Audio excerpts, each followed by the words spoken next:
salaamaaleykum yéen a ngi ak Sala bu seen émission fii mu fii ak feneen jus de bisaab laa leen indi tey mais diététique gis nga ko teg nañ suñu ndox ba mu tàng ñu fay gaz bi carrément jël suñu bisaab daal di ciy def duñ ca yem ñu daal di ciy laal tuuti menthe daal di jël suñu ananas der bi rek la ñuy soxla raxas nañ ko ba mu set ak vinaigre ak carbonate ba mu set ñu daal di ko ciy tëmbal voilà am nañ foofu suñu clou de girofle ak suñu muscade sama yaay ndeysaan nii la daa defaree bisaab da koy takk ci morceau bu set wecc ci gis nga ko daal di ko ciy tëmbal bàyyi ko ci muy infusé voilà gis ngeen ko ñu daal di ko teg bàyyi suñu bisaab infusé ñu daal di ñëw ba mu seddee daal di koy segg gis nga bisaab bi instant bi moom dafa fort mais dañuy dolli ndox bu bari gis nga ñu layandi ko daal di ciy dolli ndox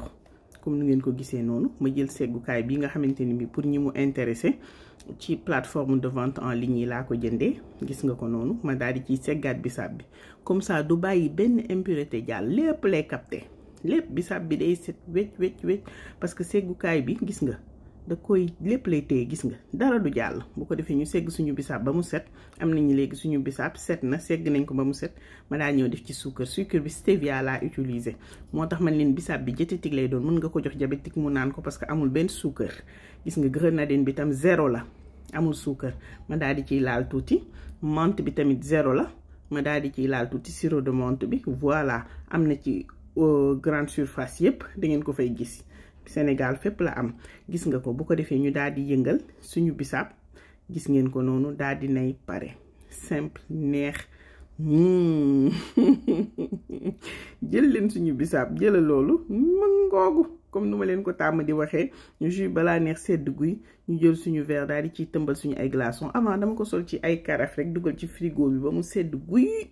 voilà ma daal di ñëw jël samay glaçons tëmbal ci sama tasse daal di xelli sama bisaab pas de chichi jëlal gis nga ko noonu bisaab bi daal di sedd guy neex bay bëgg a dee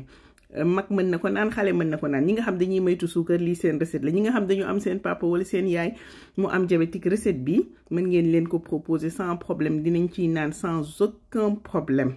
voilà lii lañ leen indiloon tey j'espère que li ñu leen indil neex na leen bu leen fàtte abonné aimer partager soo leen amee ay questions ci commentaire yi la ba pare nag di leen ñaan bu leen fàtte dem abonné ji ci sama compte bu bees bi yi.fm voilà yi.fm soo leen ko tàppee rek dafay ñëw ngeen daal di ciy abonné s'il vous plaît merci d'avoir suivi à la prochaine et bye bye